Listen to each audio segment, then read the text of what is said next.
Blacksmith of the Apocalypse, Chapter 3-3. The Spirit Smithy. After making sure that he didn't have to expect being raided any time soon, he returned to the kitchen. His fingers were itching to retry summoning the smithy, but testing out the system seemed more important for now. Seth wanted to test the inventory. He took what little food reserves he had and tried putting them into the inventory slots, starting with the refilled water bottles.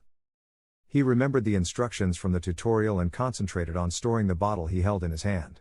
It vanished and instead the icon of a generic water bottle appeared in his inventory. When he looked at it, a little window opened stating "bottle of clean water," similar to when you hover the mouse of an item in a video game. Next he tried the same with an empty bottle, which was fittingly labeled as empty bottle. He thought about taking it out and the empty bottle appeared back in his hand. But it wasn't actually the bottle he had. It was an empty plastic bottle that fit the generic icon that was shown in the item slot, not the soda bottle he had stored. He took out the refilled water bottle. It had also changed. It was exactly the same as the empty bottle, just filled with water. He took one of the regular water bottles and did the same, and the same happened. It changed into the same featureless plastic bottle that fit the generic icon in the inventory. Just as he expected, when he stored those filled bottles who had changed again, they stacked in the same slot. Seth conjectured that the inventory would generalize all items he stored, so they could be stacked, if they had no defining features. He tested it with the noodles and canned food, and they all lost their label and specific packaging. The system only divided by content, the packaging became the same. Seth wanted to try other things next. When he grabbed a knife to see whether it would appear in the weapon slot, it actually did, and it stated, "Knife LV.1 can be appraised with Blacksmith's eyes." A chance to test the skill. Looking at a kitchen knife, he concentrated on the skill. He felt a cool sensation entering his eyes and it gave him a small window. Knife LV.1. Common. Damage: 1 to 3. Durability: 10/10. A mass-produced sharp knife for cooking purposes. Has a low chance to cause bleeding. This was the same for most knives he found, except for the damage being even lower. He tried the skill on other kitchen utensils, which declared them as crafting materials for smelting. Most of his kitchenware was declared as made of low-quality iron.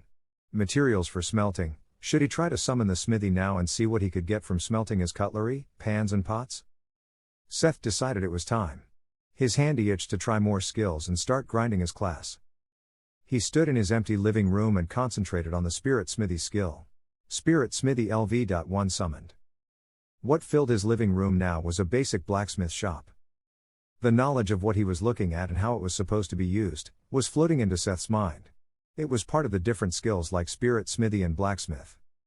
Everything looked incorporeal and transparent, shining in a pale blue.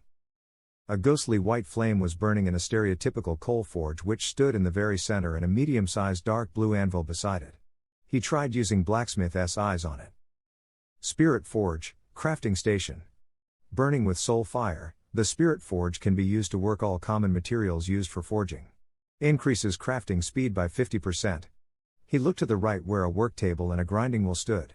A few tools like hammers and tongs were lying on the table and it had a vise. They were labeled as common and increased the success rate of forging by 5 to 10%. The wheel looked ordinary, but a window opened. Sisyphus grinding wheel, crafting station.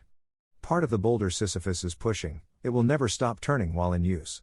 Grind, sharpen and shape any common crafting materials. Increases crafting speed by 50%. Soul fire in the forge and a grinding wheel named after Sisyphus? This forge seemed very underworld themed. But the barrel of water to quench the blade had no funny descriptions like water of the Styx at all. He looked to the left of the forge and saw a cylindrical furnace made of dark thick bricks. It was burning with the same ghostly flame and an assortment of crucibles and casting molds for crude metal bars lay beside it. Spirit furnace, crafting station. Burning with soul fire. The Spirit Furnace can be used to melt down and refine common materials used for forging. Increases crafting speed by 50%. Reading the descriptions, Seth realized that they were restricted to common materials. Was it because it was still level 1? Well, it wasn't like he had a lot of uncommon materials to work with. At least Seth guessed that iron wouldn't count as uncommon. He ran his hands over the rows of tools on the work table. When he grasped a hammer, a window with 3 options opened. Crafting. Choose a blueprint. Create a blueprint. Free creation. He could guess what they were. When he clicked them one after the other, he was proven correct. Choose a blueprint. was a list of blueprints for weapons and armors which consisted of instructions and receipts. When he clicked the blueprint of a small dagger, he could actually feel a minimal guidance.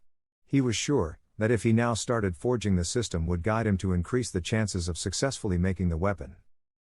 Create a blueprint activated blueprinting, which was similar to a guided 3D modeling program where he could design a weapon. Free creation just closed the window and left him to his own devices. His conviction grew. He could summon a forge wherever he was and make weapons and armor whenever he wanted. This class would be the edge he had in this world. And he knew exactly what he had to do to succeed in it. Grinding.